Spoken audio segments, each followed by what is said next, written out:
Hi everyone.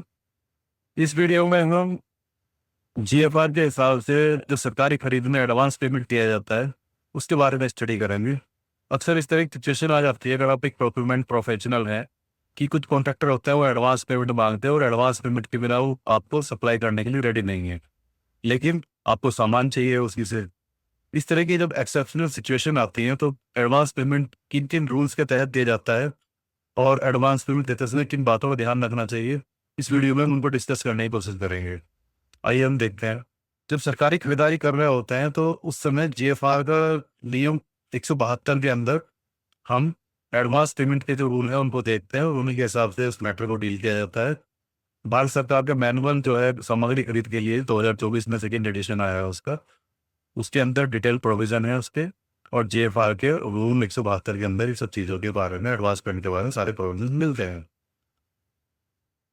नागरिक भुगतान के बारे में मैं यही कहना चाहूँगा कि ये केवल नॉर्मल सिचुएशन में नहीं देते, इसको असाधारण परिस्थितियों में देते हैं, जहाँ ये ज़रूरी हो जाए कि मतलब इसके बिना काम नहीं चल सकता है। जैसे कुछ केस इस तरह के हो सकते हैं कि कोई एएमसी होल्डिंग वाली पार्टी है, जिसके पास आपके एसी, कंप्यूटर या जो आपके ऑफ़िस में अन्य मशीन वगैरह हैं, उनकी एएमसी का कॉन्ट्रैक्ट है। सो उसको भी एडवांस पेमेंट चाहिए होता है कभी-कभी, तो ऐसे केसेस में दे सकते हैं। या आप इस तरह का सामान खरीदना चाह रहे हैं जो फैब्रिकेशन से संबंधित है, या जो टर्न की बेसिस वाला सामान है, या एक एक custom made jet complex type की मटेरियल है, जहाँ उस तरह प्रोक्योरमेंट इन्वॉल्व है, तो वहाँ भी एक एडवांस पेमेंट या अग्रिम भुगतान को दिया जा सकता है। तो ये सिचुएशंस हैं जो जीएफआर में लिखी हैं, केवल इन्हीं सिचुएशंस में अग्रिम भुगतान देना चाहिए, नॉर्मल परिस्थितियों में नहीं देना चाहिए। और ये रिकॉर्डेबल और जस्टिफाइबल होना चाहिए। फाइल में इसको रिकॉर्ड करके लिख दो अच्छी तरह से। अगर अग्रिम भुगतान देना भी है तो ये कितना दिया जा सकता है, ये भी एक बहुत इंपॉर्टेंट क्वेश्चन है। जो प्राइवेट फर्म होती है, जो निजी फर्म होती हैं, उनको पूरे अनुबंध मूल्य का 30% से ज़्यादा अग्रिम भुगतान नहीं देना चाहिए। और जो सरकारी डिपार्टमेंट है, सरकारी एजेंसी है, उनको अनुबंध मूल्य का 40% से अधिक अग्रिम भुगतान नहीं देना चाहिए। और जहाँ रख-रखाव के मामले हैं, मेंटेनेंस एएमसी के मामले हैं, वहाँ इतना भुगतान देना चाहिए कि वो 6 महीने के कॉन्ट्रैक्ट के भुगतान से ज़्यादा नहीं है। और ये सब जो भुगतान आप करते हैं, अग्रिम भुगतान करते हैं, इसके लिए जो आपके विभाग है, वहाँ का जो फाइनेंशियल एडवाइज़र है या अकाउंट्स डिपार्टमेंट है, उसकी कांग्रेस ले लो, सहमति ले लो, और वहाँ के सक्षम अधिकारी से उसे अनुमोदित करा लो। बिना सक्षम अधिकारी के अनुमोदन के और फाइनेंस के एडवाइस की सलाह के बिना ऐसे कोई एडवांस नहीं देना है। और ये अग्रिम देते समय ये भी ध्यान रखना है कि इसके बदले में लगभग सेम मूल्य का आपको बैंक गारंटी रखना है। बिना बैंक गारंटी से सुरक्षित करे, बिना बैंक गारंटी के किसी अन्य सुरक्षा के अग्रिम भुगतान नहीं करना चाहिए। ये तो जीएफआर के हिसाब से हुआ।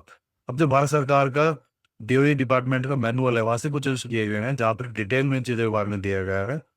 कुछ केसेस इस तरह के हो सकते हैं जहाँ आपने ब्याज दिया है, ब्याज मुक्त उसको अग्रिम एडवांस दिया है, अग्रिम भुगतान किया है।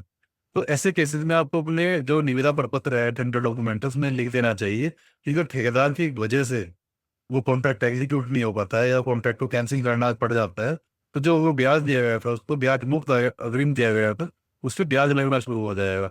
और ब्याज कितना लगेगा? उस समय जो जीपीएफ का जो रेट चल रहा है, जैसे कि आज की डेट में 7.1% चल रहा है, उस पर 2% और बढ़ा के, यानी 9.1% बढ़ा के ब्याज लिया जाएगा, और वो ब्याज तिमाही रूप से कंपाउंड किया जाएगा। ये नहीं कि वार्षिक रूप से, तिमाही रूप से कंपाउंड किया जाएगा। तो ये बहुत ध्यान देने वाली बात है इसमें।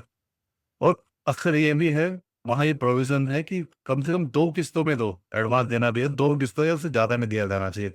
और कुछ जगह पे जैसे माइलस्टोन वगैरह पेमेंट होते हैं, तो जितने उसमें काम करते हैं कॉन्ट्रैक्ट के हिसाब से, जो आपके कॉन्ट्रैक्ट की एग्रीड टर्म्स है, उसके हिसाब से आप उसको एडवांस पेमेंट कर दो। इससे क्या होगा, आपने जो अग्रिम भुगतान शुरू किया है कॉन्ट्रैक्टर को, वो उसका दुरुपयोग नहीं कर पाएगा। और जो आपने अग्रिम भुगतान शुरू कर दिया है, उसका उसके वसूली या रिकवरी इस तरह से होना चाहिए, उसके बिलों में से जो रनिंग बिल है उनसे एडजस्ट कर लेना चाहिए, या उसका जो अग्रिम भुगतान के बदले जो उसकी बैंक गारंटी थी है, वहाँ से उसको एडजस्ट किया जा सकेगा। और कुछ जगह पे ये होता है कि आपसे अग्रिम भुगतान लगने के बाद ठेकेदार स्लो काम कर रहा है, तो ऐसे नहीं, पूरी संभावना होती है कि मतलब आपके पैसे से वो मतलब अपना बेनिफिट ले रहा हो, तो उसकी वसूली इस तरह भी आप कर सकते हैं अगर जरूरत पड़े तो। अग्रिम भुगतान के बदले में एक बैंक गारंटी लेनी चाहिए, जितना भुगतान किया गया है उतने के मूल्य के बराबर बैंक गारंटी लेनी चाहिए। और अगर ई बैंक गारंटी ले रहे हैं तो 110% के आसपास लेनी चाहिए। और जितने एडवांस दिए गए हैं उनके बदले में उतनी वैल्यू बैंक गारंटी होती है, ये नहीं कि उनके बदले एक ही बैंक गारंटी ले ली। अगर ऐसा कर लिया तो आपको उसको कैश कराने में मुश्किल आएगी। और कुछ केस ऐसे होते हैं जैसे भारत सरकार के जो डिपार्टमेंट है आप उनके साथ डील कर रहे होते हैं, तो भारत सरकार डिपार्टमेंट मंत्रालय या उनके जो जुड़े ऑफिस हैं उनसे अगर इन भुगतान के बदले आप बैंक गारंटी नहीं मांगना चाहिए, रूल में लिखा है, साफ लिखा है।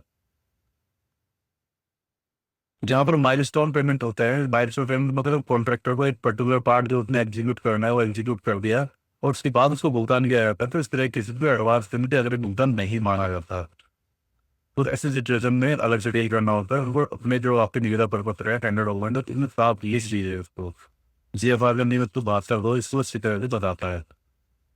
और अगले भुगतान के लिए आपके निविदा प्रपत्र में जो डॉक्यूमेंट लिखे हैं और वो जो डॉक्यूमेंट उसने जमा किए हैं तो एज ए खरीदार आपका ये भी जिम्मेदारी बनती है कि आप उनको अच्छी तरह जाँच करा लें। जो वेरीफाइंग एजेंसी है जहाँ से वो उसने दिए हैं उनसे जाँच करा लें कि वो जेन्युइन है या नहीं है, फर्जी नहीं होना चाहिए। तो ये भी आपको देखना है, ये इंश्योर करना है। और बैंक गारंटी के रूप में आप कौन-कौन से कागज़ात हैं वो ले सकते हैं। एक तो बीमा जमानत बॉन्ड आता है जिसको इंश्योरेंस श्योरिटी बॉन्ड बोलते हैं। एक होता है डिमांड ड्राफ्ट या फिक्स्ड डिपॉज़िट या बैंक का चेक। ये और किसी भी कमर्शियलाइज़्ड बैंक से शेड्यूल्ड बैंक है वहाँ से आप बैंक गारंटी भी ले सकते हैं। इनके अलावा कोई और डॉक्यूमेंट नहीं लेना है और आपको इंडेमनिटी बॉन्ड तो नहीं लेना है बैंक गारंटी के बदले, वो सीधे-सीधे मना है। तो अगर आप देखें, ये कहा गया है कि जब पहली बात तो एडवांस पेमेंट या अग्रिम भुगतान नहीं करना है और जहाँ करना पड़ जाए, वहाँ उन्हीं जगह में करना चाहिए जहाँ पर रिकॉर्डेबल रीज़न हो, अनअवॉइडेबल सिचुएशन हो और आपने पूरी सुरक्षा के साथ अग्रिम भुगतान किया है। यहाँ पर भुगतान करते समय उतना ही समझदारी का प्रयोग करना चाहिए, जिस समझदारी का प्रयोग आप अपने पैसे के लिए करेंगे।